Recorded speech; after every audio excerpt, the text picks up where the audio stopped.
What's up? My name is Ken Dumbo, the MC with the sauce. Don't forget to subscribe to J Cool.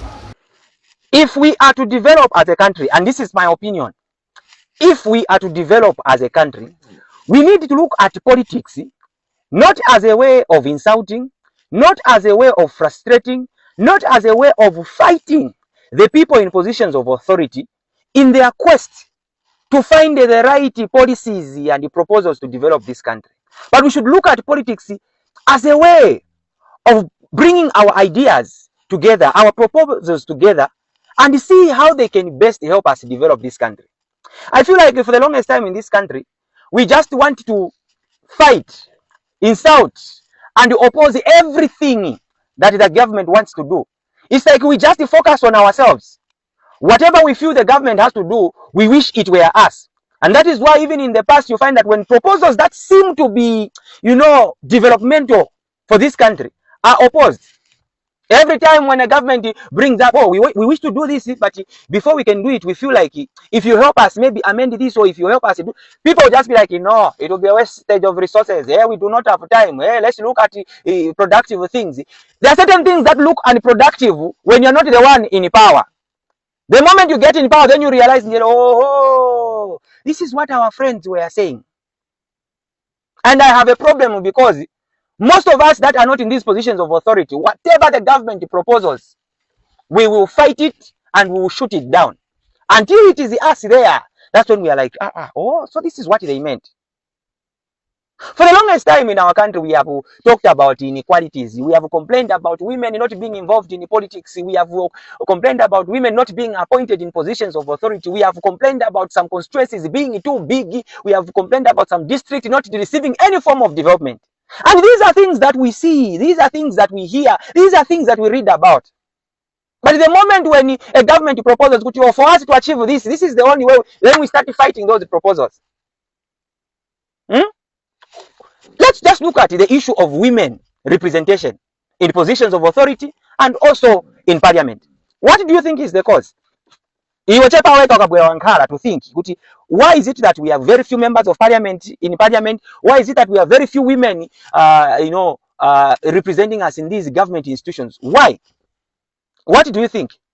According to the Permanent Secretary for Gender Division, this is the reason. Women out there fear to come out due to financial constraints. So sometimes they want to come out and declare that they're interested in participating as parliamentarians. But the problem is they don't have as much muscle as a male. According to her, the reason why most of our women fear to engage themselves in politics, the reason why we do not have a lot of female representation at councillor level and at MP level, is because our women lack finances. This, political arena has been dominated by a lot of male folks. Some of them who have been in parliament for years and years and years, and it looks normal to people. We just want our women to be the ones kulela bana kumanyumba. Yet we have seen in some constituencies where women are members of parliament or where women are council chairpersons, there is some level of development compared to those that have been in parliament for more than 15 years. Now, if this is the problem, what can we do to ensure that our women also participate, to ensure that our girls also participate, to ensure that our youth also participate? Because no matter how much we talk, this issue of finances will always be there. So if women do not find finances to get into politics, they will never be in these positions of authority. They will never be appointed. And this is where NGOCC, through their chairperson, make these recommendations to the government in power. Mr. President, ladies and gentlemen, women face unique challenges in accessing political space due to deeply entrenched gender norms and inequalities, as well as a lack of affirmative action through legal and policy frameworks. This, Mr. President, brings us to our ongoing advocacy to increase the representation of women in Parliament through a mixed member proportional representation to ensure that women's voices are heard in decision-making processes of this country. Simple, simple. That is the recommendation from one of the organizations who say, we want our women to participate in these politics. We want them to engage in these elections so that we have at least like a 50-50 kind of representation in parliament.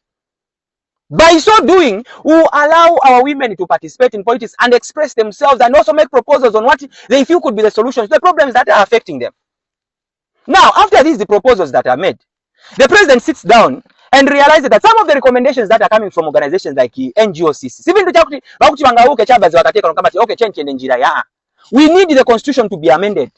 Now, let me lastly say that in order to do these things, like bringing proportional representation, appointing more women through the presidential appointments, and doing, if you like, creating more constituencies, we need a constitutional amendment.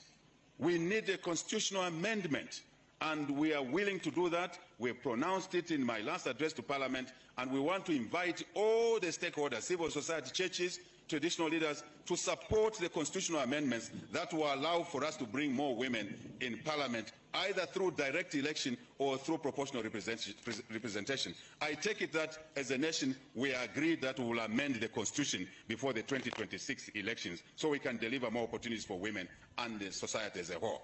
Then some people will be there saying, no, it can't be done now. Hey, in the past, we proposed this. Hey, you refuse. Okay, so if you proposed it in the past and they refused, and now that they are there, they have brought it to your attention, what is making you change your mind? Because you thought this was the way it was going to improve this country. Now that the proposal is there, not just from the government in power, but also from the civil society organizations, what is so bad about going through this route?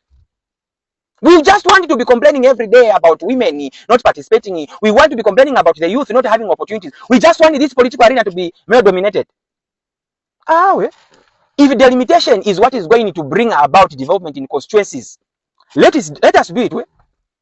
If amending the constitution is what is going to give us the mixed member proportionate system, let's do it so that we have a proper representation of people in parliament. We shouldn't just have the same people every day and only the males, just doing yaya because obviously some of you just wait for allowances. Focused as a country. Let's not just be fighting anyhow or opposing things anyhow. When things are developmental, let's just say, this one is developmental, let's go with it. Do not wait until it is you in government for certain things to move. Let's push together. Otherwise, in any country, develop. I've not moved to a lot of countries, but I have at least gone to one country. That country there has got nothing to boast about, I think, apart from their ore and the water that surrounds them, which is also full of salt, because in Masi. But when you go there, you feel like you're in paradise. Everybody wants to go there, and it can see that even Amizia got in Satanist. Why now Satanist? They just know what they want for their country. But it's here, whatever idea is progressive, we shoot it down. In a month, I want this country to develop. It doesn't matter what you think or say about me. But if something is progressive, I will agree with it. Mixed member proportionate system, Tifuna. We want equal numbers in that parliament. We want the women to be there. We want the youth to be there. We want the disabled to be there.